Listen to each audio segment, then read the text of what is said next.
చూసి ప్రేమించిన బదులిచ్చినవమ్మ ప్రియురాలిగా.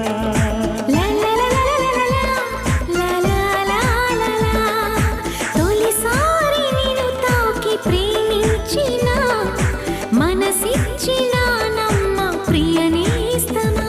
కలలోనూ ఇలా కలిసుండాలని విడిపోని వరమీయవా అన్నది ప్రేమ.